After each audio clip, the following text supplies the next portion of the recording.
অনেক সময় দেখছি বাড়ির থেকে বাসার থেকে বা মাদ্রাসা থেকে একটা ছাত্রকে উঠাই নিয়ে গেছে। উঠাই নিয়ে যাওয়ার পরে 1 মাস 1.5 মাস পর্যন্ত তার কোনো খোঁজ খবর নাই। 2 মাস 3 মাস পরে দেখা গেছে মিডিয়ার সামনে নিয়ে উপস্থিত করা হয়েছে, জঙ্গি প্রশিক্ষণ দিচ্ছিল। আমাদের কাছে যে তথ্য রয়েছে, বাইতুল মুকাররমের কাছের যে স্বর্ণের দোকানগুলি ছিল, ওইটি তৎকালীন যুবলীগ ছাত্রলীগের তারা লুটপাট করার জন্য সেখানের মধ্যে তারা বইয়ের দোকানে লাইব্রেরির মধ্যে অগ্নিসংযোগ করেছে। আলেমদের বিরুদ্ধে মামলা করা হইল, কোরআনের মধ্যে অগ্নিসংযোগ করা হয়েছে। এই জন্য উলামায়ে কেরামদের প্রায় 250 উলামায়ে কেরামদের বিরুদ্ধে মিথ্যা মামলা দেওয়া হলো। আমরা ইতিমধ্যে অনেক জায়গায় আমরা অনেকে জানি, বিশেষ করে যারা নাকি সাংবাদিকতার কাজ করি, আমরা জানি বিগত ফ্যাসিস্ট সরকারের আমলে, তার পূর্বেও অনেক সময় দেখছি বাড়ির থেকে বাসার থেকে বা মাদ্রাসা থেকে একটা ছাত্রকে উঠাই নিয়ে গেছে। উঠাই নিয়ে যাওয়ার পরে 1 মাস 1.5 মাস পর্যন্ত তার কোনো খোঁজ খবর নাই। 2 মাস 3 মাস পরে দেখা গেছে মিডিয়ার সামনে নিয়ে উপস্থিত করা হয়েছে, জঙ্গি প্রশিক্ষণ দিচ্ছিল। এই ধরনের ঘটনা মনে হয় একটি আর দুইটা নয়, অসংখ্য ঘটনা এমন আছে। যেই লোকটাকে 2 মাস 3 মাস আগে উঠাই নেওয়া হয়েছে, সে 2 মাস পরে 3 মাস পরে কিভাবে জঙ্গি প্রশিক্ষণের মধ্যে অংশগ্রহণ করতে পারে? তাহলে কি প্রশাসনের লোকজন ওই জঙ্গি প্রশিক্ষণের আয়োজন করেছিল? শুধু তো এটি নয়, আপনারা জানেন শাপলা চত্বরে যখন হেফাজতের আহ্বানে লক্ষ লক্ষ মানুষের সমাবেশ হচ্ছিল, ইতিহাসের পাতায় এমন বলে যে বাংলাদেশের ইতিহাসে এত বড় সমাবেশ আর কখনো হয়নি। তখন বাইতুল মুকাররমের উত্তর গেটে একজন মহিলা সাংবাদিক, সে একটা ভিডিও করতেছিল, এমন কোন টেলিভিশনে যেন আমার পরিপূর্ণ মনে নেই, যে হেফাজতের আহ্বানে এখানে 200-300 মানুষ একত্রিত হয়েছে এবং তাদের সাথে কোনো নেই, জনগণ নেই, তারা সন্ত্রাসের তৎপরতা চালাচ্ছে। তো এই মিথ্যা খবরটা পরিবেশন করার কারণে সে তো আসলে সাংবাদিক না, সাংবাদিকের নামে কলঙ্ক। সাংবাদিকের কাজ হচ্ছে সঠিক তথ্যটা তুলে ধরা, কিন্তু সে সেটা তুলে ধরতে ব্যর্থ হয়েছে, বরং সম্পূর্ণ বিপরীত যেটা নাকি ছিল সে সংবাদটা দিয়েছে। হেফাজতে আরেকটি ঘটনা আমার মনে পড়ে, যে শাপলা চত্বরে যেদিন নাকি সমাবেশ হয়েছিল সর্বশেষ, বিভিন্ন পয়েন্টে ফ্যাসিস্টবাদী দলের নেতাকর্মীরা আক্রমণ করতেছিল।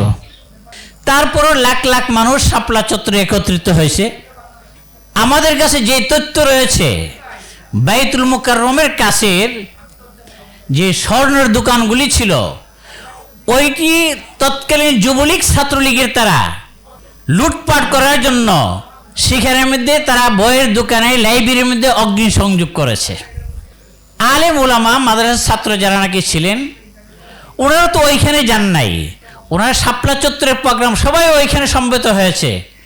কিন্তু পরবর্তী সময় আমরা দেখলাম যে ওইখানে আগুন লাগাইছে কে?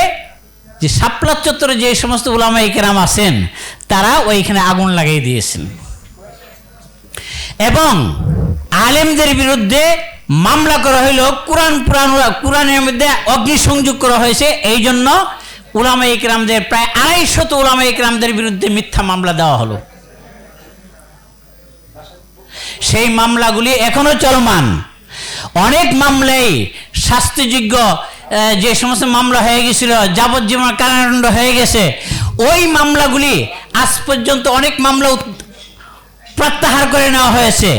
কিন্তু ওই শাপলা চত্বরের মধ্যে নির্দোষ উলামায়ে কেরাম যারা নাকি সারা দেশ থেকে উপস্থিত হয়েছিলেন, এমনকি আমার জানা মতে শীর্ষ পর্যায়ে কয়েকজন আলেম, ওনারা 1 মাস পূর্বের থেকে দেশের বাহিরে অবস্থান করতেছিলেন, তাদেরকেও আসামি দিয়ে যে মিথ্যা মামলাগুলি করা হয়েছিল, ওই মামলাগুলি আজ পর্যন্ত কোনো একটা মামলা প্রত্যাহার করা হয়। আমরা বিভিন্ন জায়গার মধ্যে দেখি অনেকের মামলা প্রত্যাহার হচ্ছে, কিন্তু ওই শাপলা চত্বরের মামলাগুলো কেন প্রত্যাহার হচ্ছে না, এই কথাগুলি বর্তমানে মিডিয়ার মধ্যে নেই। উলামায়ে কেরামদের মধ্যে যেভাবে এই কথাগুলি আসার দরকার সেভাবে আসছে না। তো আমাদের কাজ হবে এই তথ্য সন্ত্রাস যা চলছে, এই তথ্য সন্ত্রাসের মোকাবিলা করতে হলে যেহেতু মিডিয়ার মাধ্যমে তথ্য সন্ত্রাস হচ্ছে, এই জন্য আমাদের প্রয়োজন হবে মিডিয়ার মাধ্যমে তার মোকাবিলা করা। আর এই জন্য আরও প্রয়োজন হবে যোগ্য লোক, অর্থাৎ কলম সৈনিক গড়ে তোলা। এই বিষয়ে আমরা দেখতে পাই মাশাআল্লাহ ইনসাফের সম্পাদক জনাব খন্দকার মাহফুজ ভাই অনেক পূর্বের থেকে চেষ্টা করছেন, বর্তমানে অনেক চেষ্টা করেন, অনেক ছেলেদেরকে বিভিন্ন জায়গায় উনি প্রশিক্ষণ দেওয়ান এবং বিভিন্ন জায়গায় যে কিছু কাজ করতেছে ইয়ংম্যানদের মধ্যে দেখা যায় যে আওয়ার ইসলাম, ইনসাফ ওনাদের হাতে গড়া কর্মী এখন অনেক জায়গায় দেখা যাচ্ছে।